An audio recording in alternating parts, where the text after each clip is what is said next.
Za dva je bilo stanovanja ravno prav veliko. Prišli so otroci in zdaj je premajhno. Arhitektka Mateja Cukala je našla rešitev. Mlad par iz okolice Ljubljane me je prosil za nasvet, kako preurediti stanovanje, da bo imel njihov malček in pozneje morda tudi njegov brat ali sestra svoj kotiček. Odločila sem se takole. V lepem dvosobnem stanovanju predsoba, kopalnica in spalnica ostanejo nespremenjene. Prenovili bomo dnevni prostor, ker lahko v njem otroško sobo naredimo z najmanj škode. Otroška soba potrebuje veliko naravne svetlobe in zračenja, zato bo ob oknu. Dnevni prostor pa je lahko podaljšek jedilnice ali kuhinje. Tako bo iz enega od teh dveh prostorov dobival tudi naravno svetlobo. Za vhod v otroško sobo smo morali narediti preboje in razširiti vhod v dnevni prostor.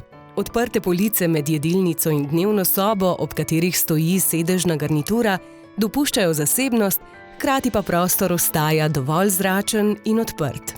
Osrednji del stanovanja, kjer je bila prej kuhinja, smo spremenili v jedilnico z veliko mizo. Miza je zdaj središče družinskega življenja, ob njej se družinski člani družijo, obedujejo, pišejo domače naloge in podobno, zato mora imeti jedilnica največ naravne svetlobe, obenem pa mora biti blizu tako otroške sobe kot kuhinje. Ta je sicer majhna, vendar je kabinet ravno prav velik, da je mogoče najnujnejše kuhinjske elemente postaviti vzporedno. Vrata so prosojna in drsna, ker je z njimi lažje popolnoma odpreti vhod v otroško sobo. Zaradi tega imajo otroci več prostora, starši pa ob kuhanju boljši nadzor nad otroki. Nizka omarica ob vhodu iz predsobe v jedilnico goste usmeri naravnost v dnevni prostor, zato nimajo neposrednega stika z jedilnico. Starša sta potožila tudi, da nimata dovolj garderobnega prostora. Če mizar izdela omare, ki segajo do stropa, in omare namestimo po vsej dolžini stene, od spalnice preko jedilnice do dnevne sobe, stanovanje ni videti prenapolnjeno, obenem pa je v omarah zares veliko prostora. V prenovljenem stanovanju je zelo pomembna tudi osvetlitev. Kadar je zaželeno, da se centralna stropna osvetlitev spušča in dviguje ter premika sem in tja, rada svetujem stropni Tolomeo, ker nudi tako delovno kot centralno osvetlitev. Za dodatno osvetlitev poskrbijo enostavna stenska svetila, ki so v jedilnici in dnevnem prostoru enaka.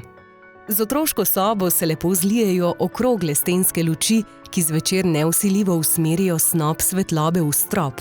Ob posteljah so najbolj uporabna svetila z gibljivim vratom, osvetljene pa morajo biti tudi stopnice, ki vodijo do zgornjega ležišča, in izvlečna mizica. Tudi dnevni prostor bo prijetnejši, če bo v njem več stenskih svetil in ne enotna stropna razsvetljava. Ker pravo vzdušje v prostoru ustvari usmerjena ambientalna svetloba, nevidno vgrajene pohištvene luči niso primerne samo za stenske kuhinjske omarice, temveč tudi za police, ki delijo dnevno sobo od jedilnice. Odvečne bo tudi namizna lučka za branje ob sedežni garnituri.